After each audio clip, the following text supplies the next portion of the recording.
Assalamualaikum warahmatullahi wabarakatuh.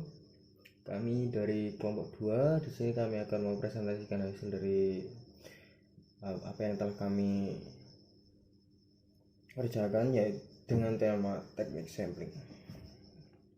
Kelompok kami terdiri dari yang pertama saya Aris Budianto dengan NIM 412003, yang kedua ada Darojat Kasto dengan NIM 412008, kemudian ada Laila Nur Fariha dengan NIM 412032, kemudian ada Muhammad Ali dengan NIM 412043, kemudian ada M Syafiq Karim Amrullah dengan NIM 412069. Yang pertama, pengertian teknik sampling. Teknik sampling adalah pengambilan sampel dari populasi, yang dimana sampel yang merupakan bagian dari populasi tersebut kemudian diteliti dan hasilnya atau kesimpulannya dikenakan kepada populasi tersebut atau generalisasinya. Secara umum ada dua jenis pengambilan teknik sampel. Yang pertama ada random sampling atau probability sampling. Yang kedua ada non-random sampling atau non-probability sampling. Dari dua metode penarikan sampel tersebut, yang pertama, sampel probability merupakan suatu prosedur objektif yang dalam hal ini probabilitas pemilihan diketahui terlebih dahulu untuk setiap elemen. Selain itu, setiap elemen populasi memiliki peluang atau probabilitas yang sama untuk dipilih sebagai sampel. Penarikan sampel ini berdasarkan metode pemilihan acak. Yang kedua, non-probability merupakan suatu prosedur subjektif yang dalam hal ini kerangka sampelnya tidak tersedia. Setiap elemen populasi tidak memiliki peluang atau probability yang sama untuk dipilih sebagai sampel. Sampel dipilih berdasarkan pertimbangan-pertimbangan pribadi. Kita masuk kepada bagian probability sampling.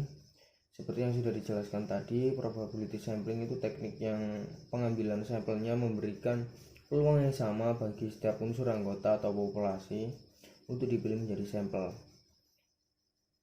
Pada probability sampling ini ada pengambilan sampel acak sederhana, yaitu atau biasa disebut simple random sampling. Pengambilan sampel acak sederhana, teknik penarikan sampel ini memberikan kesempatan yang sama bagi setiap anggota populasi untuk menjadi sampel penelitian. Cara pengambilannya menggunakan nomor undian. Terdapat dua pendapat mengenai metode penarikan ini. Pendapat pertama yaitu menyatakan bahwa setiap nomor yang telah terpilih harus dikembalikan lagi sehingga setiap sampel memiliki persentase kesempatan yang sama. Pendapat kedua menyatakan bahwa tidak diperlukan pengembalian pada sampel menggunakan metode ini. Namun metode yang paling sering digunakan adalah simple random sampling dengan pengembalian. Kelebihan dan kekurangan simple random sampling ini.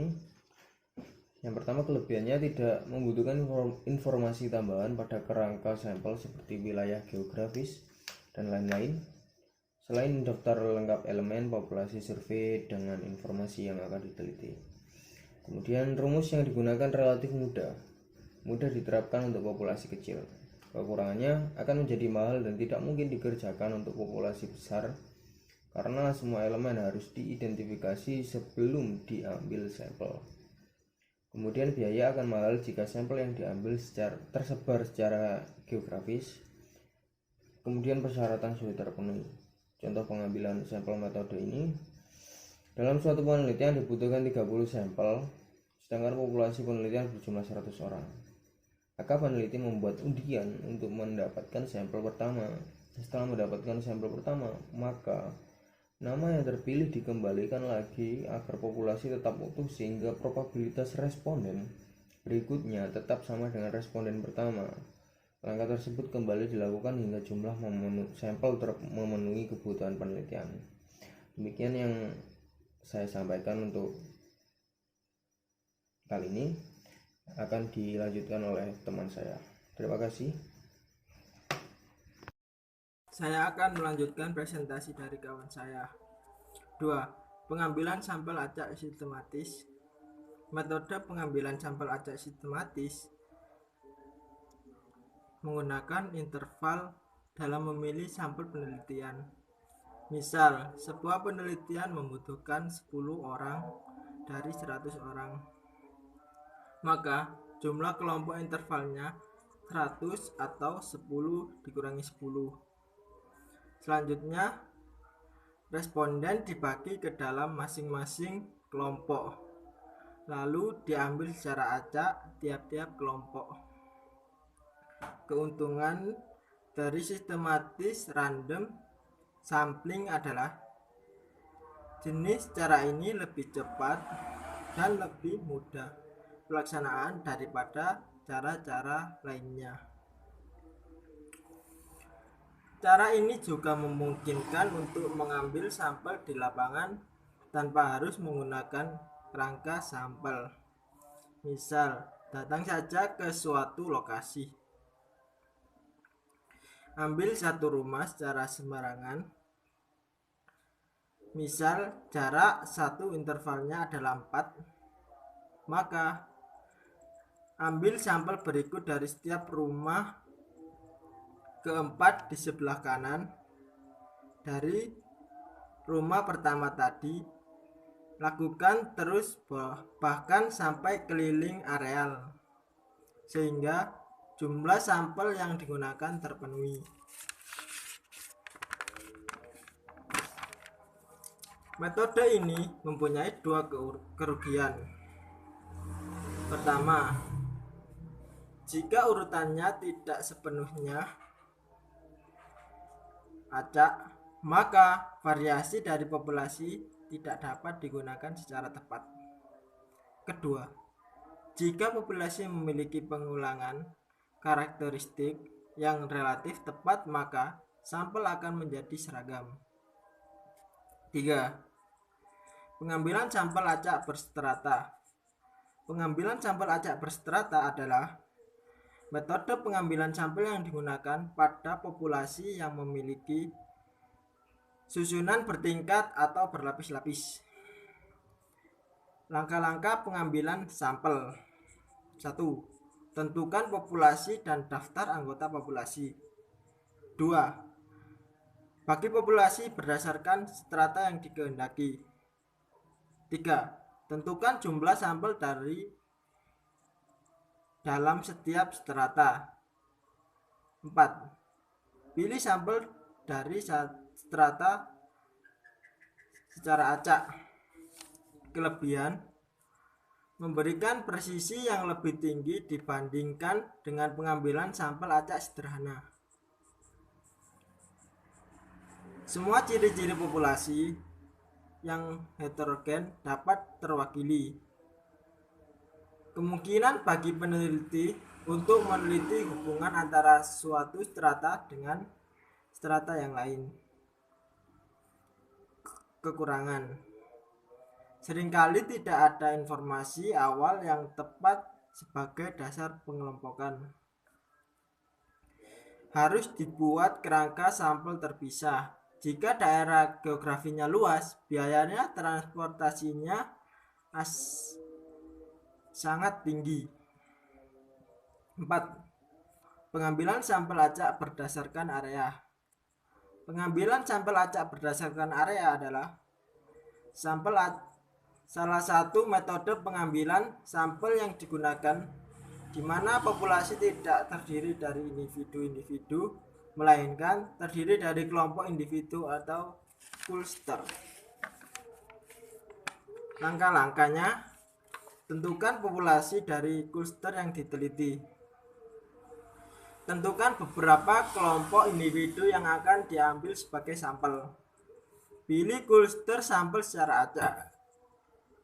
Teliti setiap individu dalam cluster sampel tersebut. Keunggulan: efektivitas dan efisien dari segi tenaga, waktu, dan anggaran biaya. 2. Dapat mencakup populasi yang luas. 3. Meminimalisir variabel yang membingungkan. kelemahannya, bila elemen sampling tidak terpenuhi, maka teknik ini tidak dapat diterapkan. Presentase human error dalam pelaksanaan cukup tinggi. Sekian dari saya. Selanjutnya akan dilanjutkan oleh kawan saya. 5. Area sampling atau sampel wilayah bertingkat bisa disebut juga multistage sampling. Multistage sampling disebut juga sebagai teknik sampling acak bertingkat. Secara singkat, multistage sampling adalah penggunaan beberapa metode random sampling secara bersamaan dalam suatu penelitian secara efektif dan efisien. Dalam hal ini, salah satu kunci yang perlu diketahui adalah adanya beberapa metode sampling berbeda yang digunakan. Ada beberapa syarat yang harus dipenuhi dan diketahui sebelum menggunakan multistage sampling sebagai teknik pengambilan sampel. Dengan terpenuhinya beberapa syarat tersebut, maka hasil dari pengumpulan sampel akan cenderung lebih maksimal. 1. Populasi sampel cukup homogen. 2. Jumlah populasi yang sangat besar. 3. Populasi menempati daerah atau domain yang sangat luas. 4. Tidak tersedia kerangka sampel yang bisa memuat unit-unit terkecil atau ultimate sampling unit. Untuk menerapkan multistage sampling dalam proses pengambilan sampel, ada beberapa langkah yang harus dilakukan. Beberapa langkah yang dimaksud diantaranya adalah sebagai berikut. 1. Menetapkan populasi. 2. Menetapkan tingkatan. 3. Menghitung besar sampel. 4. Mengambil secara acak sejumlah unsur yang ada pada setiap tingkatan. 5. Mengambil sampel secara acak sesuai besar sampel di tingkat terakhir. Kelebihan multistage random sampling antara lain: 1. Varian yang relatif kecil untuk biaya setiap unit. 2. Kontrol terhadap kesalahan yang tak sampling menjadi lebih baik. 3. Penelitian ulang membutuhkan biaya yang relatif kecil. 4. Kontrol terhadap liputan penelitian lebih mudah dilakukan. 5. Dapat menggunakan metode yang berbeda pada setiap tahapannya. 6. Anggota sampel yang diambil lebih representatif. Sedangkan kekurangan multistage random sampling antara lain: 1. Prosedur estimasi sulit. 2. Prosedur pengambilan keputusan sampel memerlukan perencanaan yang lebih cermat. 3. Pengujian lebih sulit dilakukan. Sebagai contoh dari beberapa kasus, misalnya pertama memilih universitas sebagai sampel, kemudian memilih sampel mahasiswa dari setiap universitas yang terpilih. Memilih sampel kantor cabang, kemudian memilih sampel karyawan dari kantor cabang yang terpilih. Memilih desa sebagai sampel, kemudian memilih petani desa yang terpilih. Memilih blok toko sebagai sampel, kemudian memilih sampel toko dari blok yang terpilih. Memilih rumah sakit dari sampel yang terpilih, kemudian memilih pasien dari rumah sakit sebagai sampel yang terpilih. Dalam contoh tersebut, yang menjadi kelompok atau kluster ialah universitas, kantor cabang, desa, blok toko, rumah sakit. Adapun elemennya ialah mahasiswa, karyawan, petani toko, pasien. Non-probability sampling atau non-random sampling. Kebalikan dari teknik pengambilan sampel secara acak, teknik non-probability sampling, peneliti memilih anggota untuk penelitian secara acak. Metode pengambilan sampel ini bukan proses seleksi tetap atau standar. Dalam teknik yang satu ini, tidak semua elemen populasi memiliki kesempatan yang sama untuk dimasukkan dalam sampel. 1. Purposive sampling. Dalam teknik ini, seorang peneliti bisa memberikan penilaian terhadap siapa yang sebaiknya berpartisipasi di dalam sebuah penelitian. Seorang peneliti dapat secara tersirat memilih subjek yang dianggap representatif terhadap suatu populasi. Teknik pengambilan sampling jenis ini umumnya digunakan oleh media ketika akan meminta pendapat dari publik mengenai suatu hal. Media tersebut akan memilih siapa subjek yang dianggap dapat mewakili publik. Kelebihan dari purposive sampling yaitu waktu dan biaya yang digunakan lebih efektif. Sedangkan kelemahannya, ketika seorang peneliti sudah memilih subjek yang representatif. Kelebihan 1. Memudahkan tercapainya tujuan penelitian karena sampel berdasarkan kriteria yang dibutuhkan. 2. Teknik ini cukup untuk dilakukan. Teknik ini cukup mudah untuk dilakukan. 3. Proses penelitian menjadi lebih efisien karena sampel yang dipilih akan mudah untuk ditemui dan dilakukan penelitian. Sedangkan kekurangannya 1. Tidak termasuk random sampling. 2. Jumlah sampel tidak selalu menjamin bisa menjadi representasi populasi yang diteliti. 3. Tidak dapat digeneralisasikan untuk diambil kesimpulan statistik. Contoh purposive sampling. Penelitian tentang nyeri pada pasien diabetes mellitus yang mengalami luka pada tungkai kaki. Maka kriteria inklusi yang dipakai antara lain: 1. Penderita diabetes mellitus dengan luka general atau luka pada tungkai kaki. 2. Usia 18 sampai 59 tahun. 3. Bisa membaca dan menulis. Assalamualaikum warahmatullahi wabarakatuh. Perkenalkan, saya Muhammad Ali. Saya akan melanjutkan presentasi mengenai mata kuliah metode statistika dengan PowerPoint yang sudah kami share dan kelompok kami, yaitu untuk bagian saya sendiri, yaitu mengenai pengambilan teknik sampling. Saya mempunyai 3 pengambilan teknik sampling. Yang pertama, snowball sampling, yang kedua, accidental sampling, dan yang terakhir yaitu kuota sampling. Oke, tanpa terus panjang. Snowball sampling. Apa sih snowball sampling itu? Yaitu teknik pengambilan penelitian atau metode pengambilan penelitian dengan cara wawancara atau korespondensi.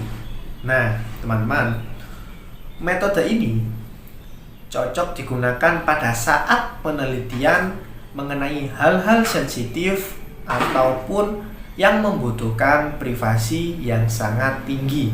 Contohnya penelitian mengenai penderita HIV, penelitian mengenai waria, penelitian mengenai contoh penyakit dalam atau virus-virus tersebut. Nah, untuk kelebihan sendiri dari metode ini yaitu pertama, terfokus pada sampel. Yang kedua, bias yang dihasilkan relatif kecil, jadi kemungkinan gagalnya itu kecil, dan data yang didapatkan itu beragam. Terus yang terakhir, tidak banyak menyimpang dari sampel tujuan tersebut. Tetapi teman-teman, untuk kekurangan dari metode ini yaitu banyaknya waktu dan biaya yang dibutuhkan, seperti itu. Oke teman-teman, yang kedua ini yaitu accidental sampling. Teknik pengambilan sampling berdasarkan atau bergantung pada kemudahan akses pada subjek yang kita tuju atau sampel yang kita teliti. Metode ini cocok digunakan apabila kita mengalami atau terdapat batasan pada biaya dan waktu saat menyimpulkan umpan balik atau respon dari subjek yang kita tuju. Kelebihan dari metode ini yaitu pertama mudah dan efisien. Yang kedua, penelitian ini lebih simpel sehingga data yang kita dapat beragam karena banyak subjek yang telah kita temui.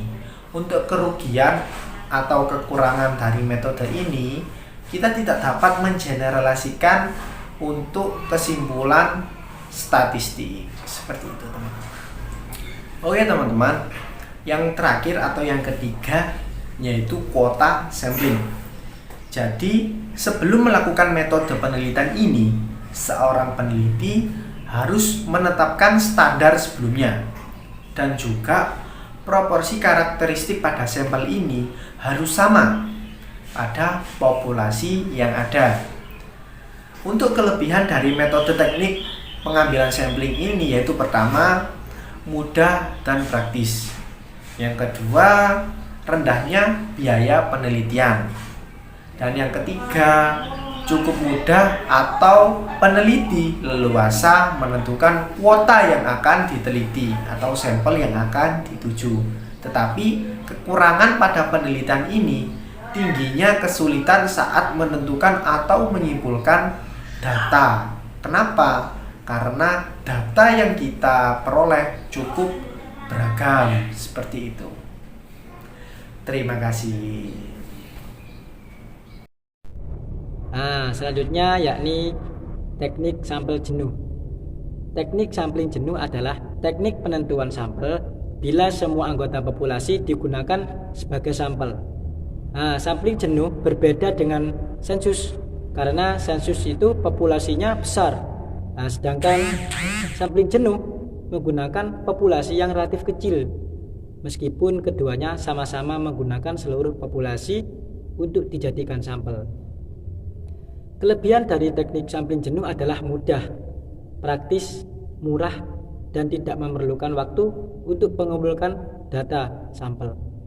Sementara kelemahan dari teknik sampel jenuh adalah tidak cocok untuk populasi yang dengan anggota besar, sehingga hanya cocok untuk kelompok populasi kecil. Nah, contoh teknik sampel jenuh, misalnya akan diteliti sebuah kinerja guru di salah satu sekolah swasta di Yogyakarta.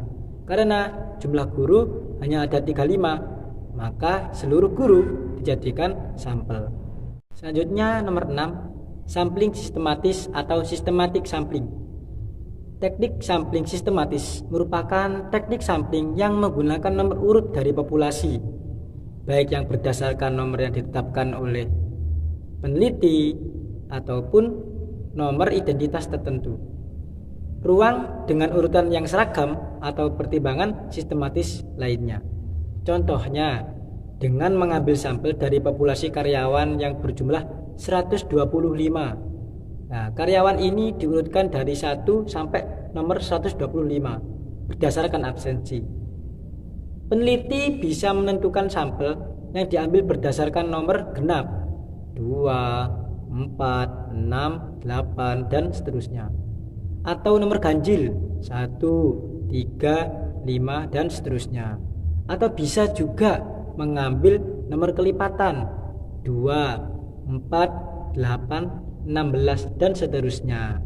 Nah, kelebihan dari teknik sampling sistematis ini adalah mudah dieksekusi dan dipahami. Sampel sistematis relatif mudah untuk dibuat, dijalankan, dibandingkan, dan dipahami. Ini terutama penting untuk studi atau survei yang beroperasi dengan kendala anggaran yang ketat. Selanjutnya yakni kelebihannya kontrol dan rasa proses, di mana sebuah metode sistematis juga memberikan peneliti dan ahli statik dengan tingkat kontrol dan rasa proses. Nah, ini mungkin sangat bermanfaat untuk studi dengan parameter yang ketat atau hipotesis yang dibentuk secara sempit dengan asumsi pengambilan sampel secara wajar dibuat agar sesuai dengan parameter tertentu. Selanjutnya, kelebihan faktor resiko rendah. Mungkin kekuatan terbesar dari pendekatan sistematis adalah faktor yang resikonya rendah.